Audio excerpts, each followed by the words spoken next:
To the left of the steering column, it has these buttons here. So this one is for the headlight switch. So it has the ability to turn it and toggle on or off the daytime running lights. Then you can turn on the parking lights or the headlights.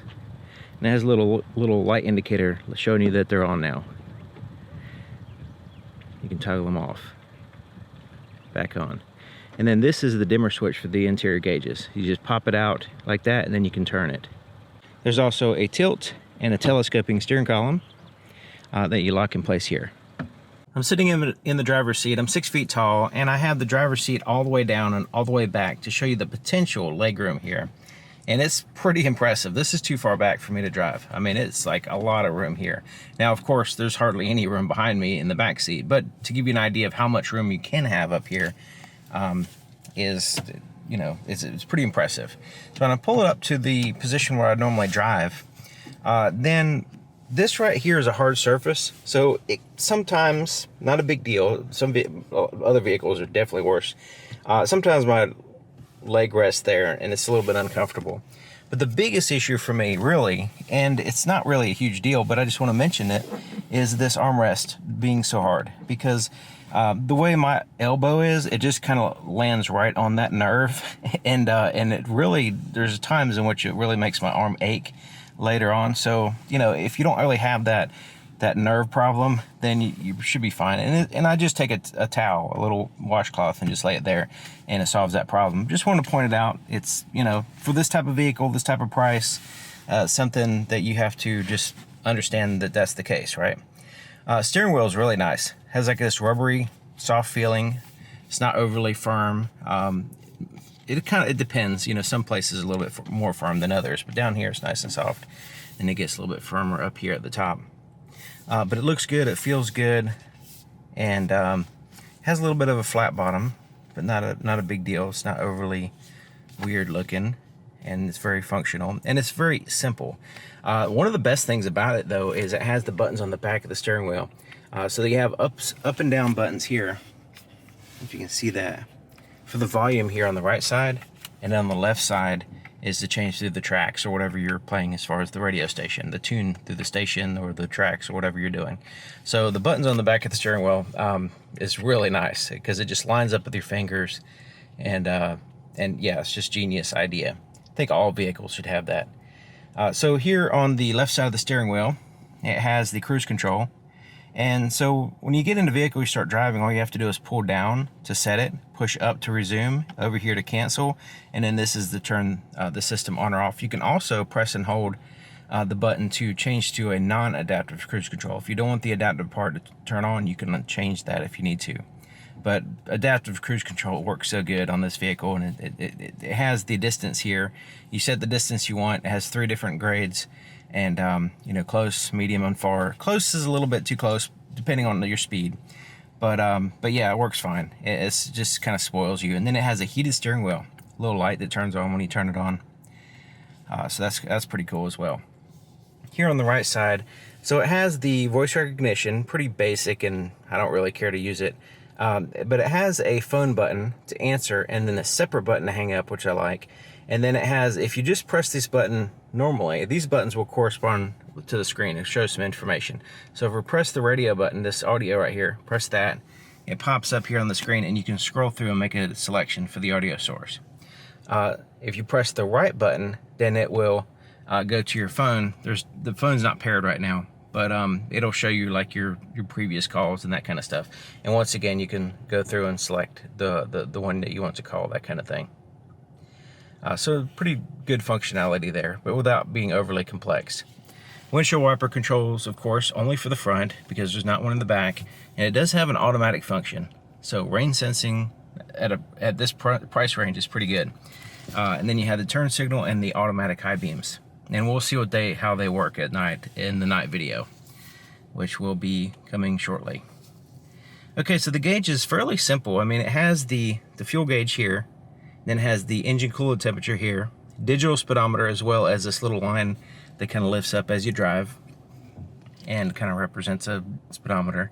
Then you have little icons here for the lane keep assist system and all that stuff, adaptive cruise control, And then it has like a little seconds right here, like how many seconds you are away from the vehicle. And you can set the distance here. So you cycle that. It has a gap adjust is what it's called on this vehicle. So far, medium, and close. So it also has the range. So it shows you how many miles you can drive. And the fuel tank is on the driver's side. So a little arrow right there pointing that out. And then there's the odometer and what gear you're in. So it's fairly basic, simple screen, but it is all digital. It looks pretty nice. And even though the screen is kind of small, it blends in with this big bezel right here. So it kind of looks like it's this large screen. This one over here is a little bit larger. And it has this volume button. It's kind of a weird spot, but it works fine. And you can press to mute it as well. So when you're driving, it's kind of covered up by the steering wheel, but it's not a big deal. So this screen is a little bit bigger. And so this is the home button. You do have Apple CarPlay, Android Auto. You can quickly go to your climate control, your settings, and then you can set up a Wi-Fi hotspot here if you want. And then the icons here, really good because you can quickly go to audio, you can go to your phones, you can go to your traction control for some reason. It's on the screen instead of a separate button. You can turn it off if you need to. Right here, this button would be your gauges, so you have your trip information on this screen. Under this screen, you'll have your trip, like trip information, fuel economy. You can hit that, get reset trip 1, trip 2. We can also show it in cluster. So we can hit that, and it'll pop up here if we want to have that there. If we want to remove it, we'll just remove it right here, like that. We can go to gauges. We have battery voltage, coolant temperature. If we want to show that in a cluster, we can hit that, and it pops up here. We can remove it if we want. Same thing with coolant temperature. And then you have the maintenance. Tire pressure, and it shows each tire. Oil life. Engine air filter life, which is pretty cool to have that as well. If we select that, we can show it in a cluster as well. Now it has the outside temperature here. It also has the digital clock. I wish that was a little bit bigger, but you know, you'd fill it in a little bit better, be nice. But it's always in that corner, so it doesn't move around. You know, some vehicles, like you go to a different screen, and then it's like, you know, they have to change it somewhere else. At least it's in the same spot, so your eyes know right where to go. While you're driving, you glance down, look at the time, and then you're back to driving. But if it was a little bit bigger, I would like it better. I've been averaging 27 miles per gallon. And, you know, for the vehicle this size and this weight and everything, seems a little bit low. But maybe it's because I'm driving it too hard or something like that. So you can go into climate here on the screen. There's also buttons below as well. We'll show you that in a second. There's the temperature, where you want the air to blow, the fan speed, and all that stuff. Recirculate the air. And of course, you have the same thing down here for the most part. Temperature, fan speed, heated seat controls, which is a 3-stage heated seat for driver and the passenger. Recirculate the air. You also have front and rear defrosters here as well. Then an automatic function. So the automatic works pretty good. Air conditioning works good. I mean, it's a really good air conditioning system. This is a white vehicle, so it doesn't get as hot, but still, I was pretty impressed with it. Doesn't have to work very hard to get cool in here. There's a 12-volt power supply, USB-A, USB-C, wireless charge pad, which actually charges my phone with the case on it. And it's a pretty beefy case here. So you can see right there, this kind of somewhat rubberized there. But yeah, it's just real easy to slip it in there. It charges, holds it in place. So yeah, that's really good. Now you have a idle stop off button is here, and it's kind of hidden behind the shifter, but I typically turn it off when I get in the vehicle. And then there is a lane keep assist system. You know, works. It's not like the most aggressive system, but it kind of at least lets you know when you're going over the lane type thing. And then there is the cup holders. There's no like accommodation for different size cups. In other words, like there's no like little bumps or arms that stick out. So when you put a bottle or something in there, it kind of wobbles around, but it's not a big deal. And this is all open and it's flat at the bottom, so you can utilize the space for other things besides cups, like your cell phone or whatever. All right, there's the shifter, and it kind of has this large handle here. And so there's a button on the underside under here. You press, pull back. This is a long travel shifter here. Let's go ahead and put it in reverse so you can see what the backup camera looks like. And has the active guidelines here. You can see behind the vehicle. It's not like the most clear view, but it works fine. And I like the way it fills in the screen. Some vehicles have like a big screen, and then they just have the image really small. This one fills it the whole screen, and you have a decent view. Now, of course, you know, the position of the camera itself being next to the tag, it's a little bit limiting, but still, I think they did a pretty decent job. There's neutral, drive, and then there's a low range. So there is this low range here in which you can limit the gears, and there's a button here on the side.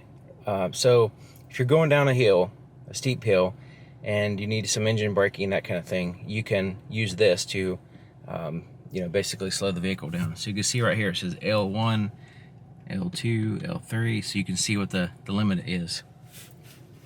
So it's a gear limiter. And it goes up to 6 because it has 6 gears. But that's only for like, you know, you need engine braking because you're going down a steep hill, that kind of thing.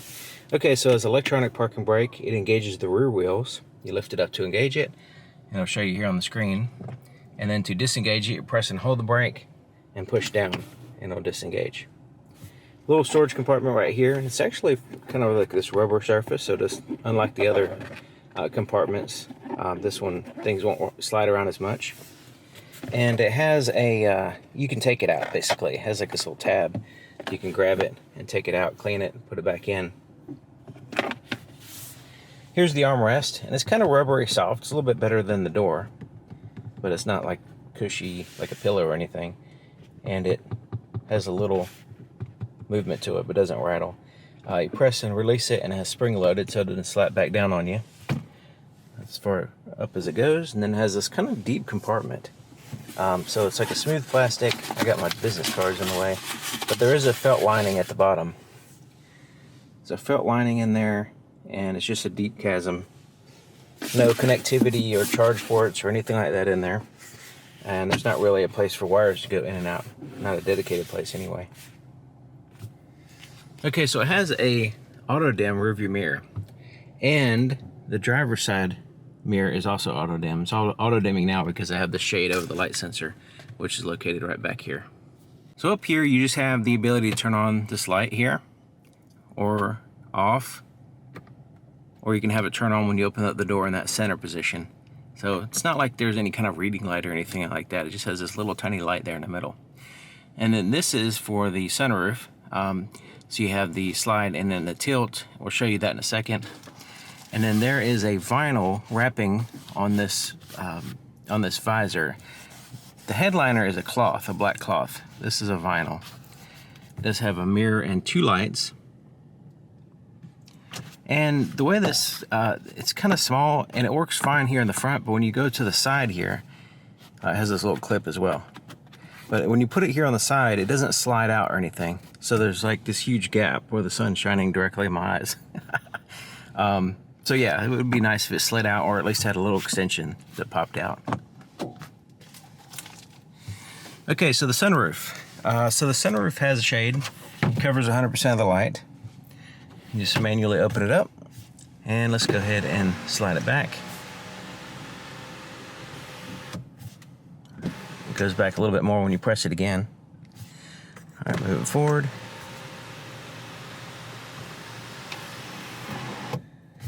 And it's kind of cool, it moves the shade back a little bit further. Now let's go ahead and tilt it, so you can tilt it up. All right. And make sure it's closed. All right, now we can close that. Looking at the visibility here in the back, it's actually pretty good. I mean, it has these wide pillars right there, but that's pretty much common. You can, I mean, looking over my shoulder, looking on the side mirrors and all that stuff, even without using a camera, I haven't had any problem with changing lanes or backing up or anything like that. So, you know, it's fine. It has these pillars here on the side, and then the front pillars. The front pillars are, You can see it has this little spot right here that kind of connects, kind of making it a little bit wide, but there's a space here before you get to the side mirror. So it's a little bit helps out. Some vehicles, the side mirror just adds to the blind spot. This one, they separate it so you can still at least see through there.